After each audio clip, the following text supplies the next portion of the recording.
A articulação do ombro é muito conhecida pelo fisioterapeuta, pela incidência de lesões músculo-esqueléticas, mas alguns casos de dor não são bem entendidos. Por que isso acontece? Porque a gente é muito treinado para ver os aspectos mecânicos. As lesões que afetam o tecido ósseo, muscular e ligamentar do ombro.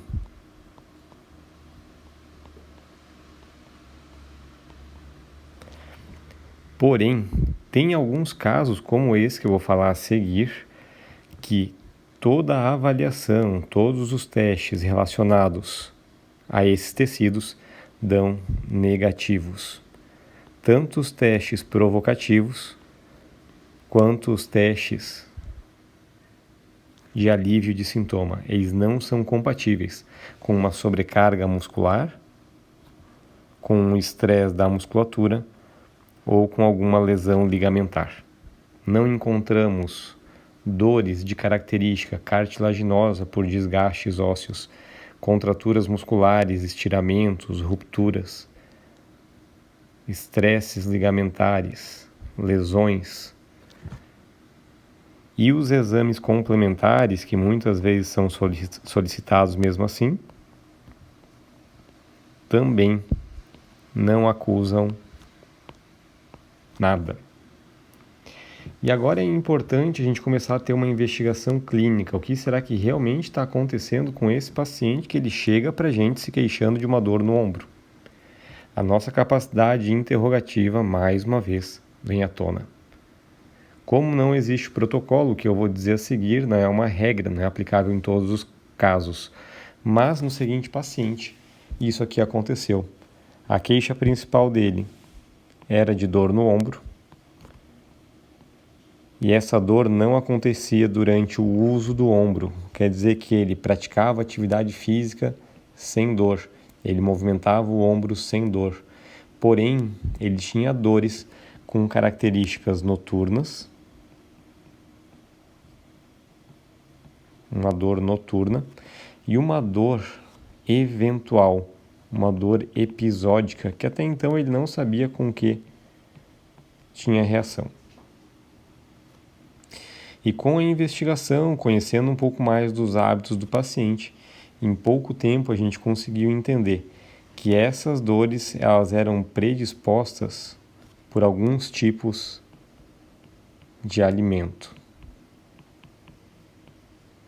Os alimentos que exigiam mais do fígado. Ou seja, o fígado em sobrecarga. Metabólica,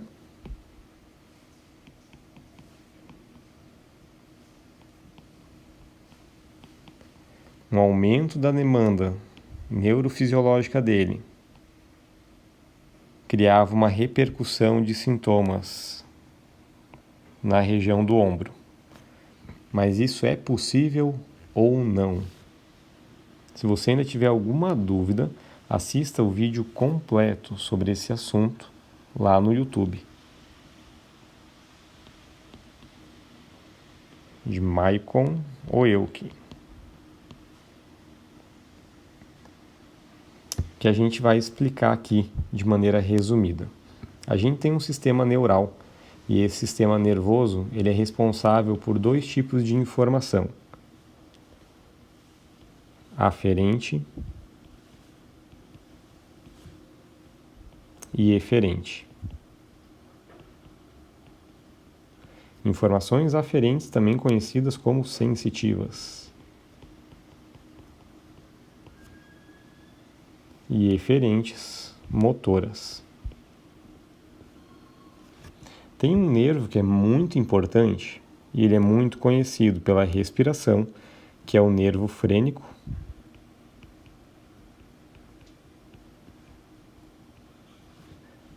Formado por raiz de C3, C4 principalmente e C5. E essa inervação frênica, ela vai sair da região cervical. Ela vai ter uma relação íntima com os músculos escalenos na região do pescoço, uma relação íntima também com a clavícula, vai passar por todo o mediastino, vai perfurar o diafragma, nesse caso aqui nós estamos falando do nervo frênico direito.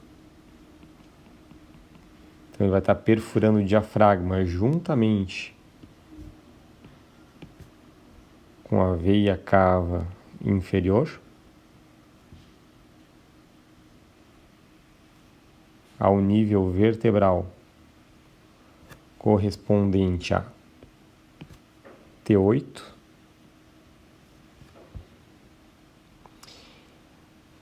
E essa inervação ela é muito conhecida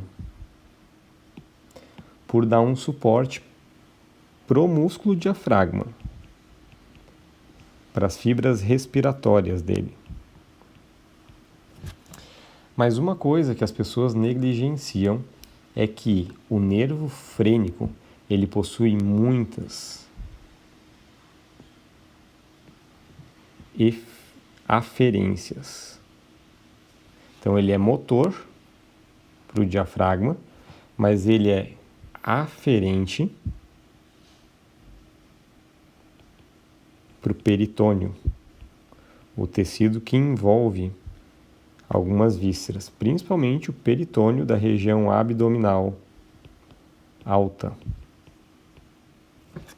o que inclui um tecido de cobertura do fígado, também chamado de fáscia de Glisson. Ou seja, existe uma informação aferente.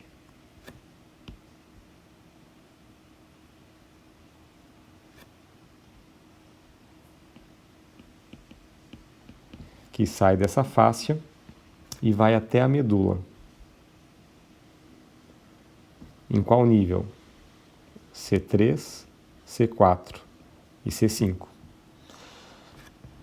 Dependendo do tipo de sobrecarga, da magnitude dela e do tempo que ela está criando um estresse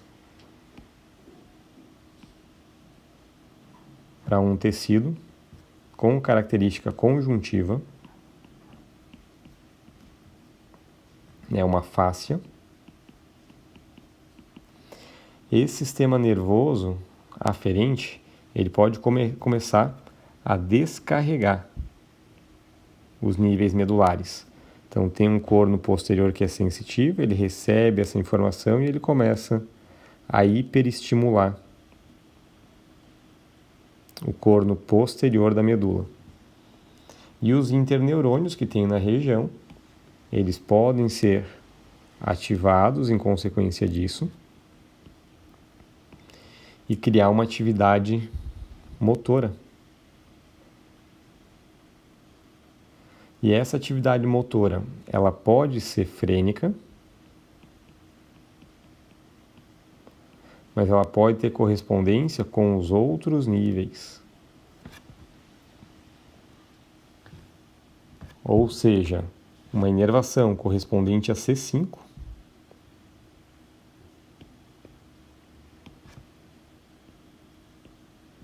pode ser hiperestimulada, e a gente sabe que C5 é responsável por inervar o ombro, tanto sensitiva quanto motoramente. O nosso corpo tenta se comunicar, levando uma nova informação de dor.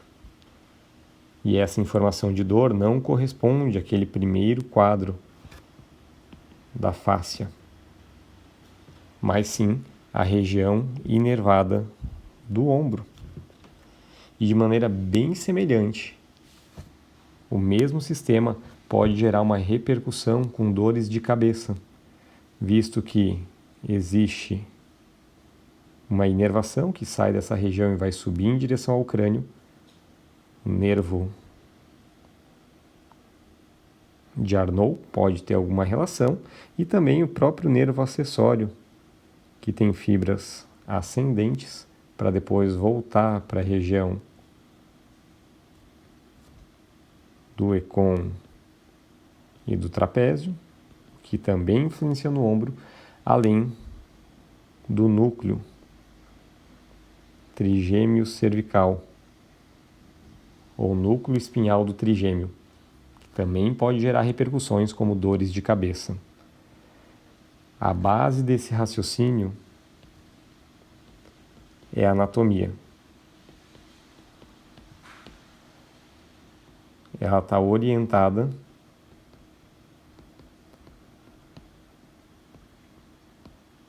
para a clínica, ou seja, é a investigação do sintoma do paciente através de testes específicos, ao somatório com exames complementares, que vai nos dar um diagnóstico mais preciso. E o tratamento ele vai ser conduzido conforme os achados da avaliação.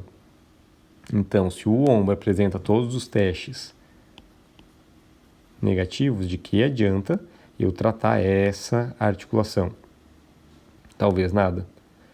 Então aqui eu jogo para vocês esse questionamento.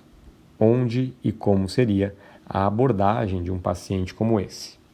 Ficou interessado? Mais uma vez, material completo lá no YouTube ao acesso de todos vocês. Sejam bem-vindos para pensar a respeito de anatomia. É um grande prazer sempre poder trocar essas informações.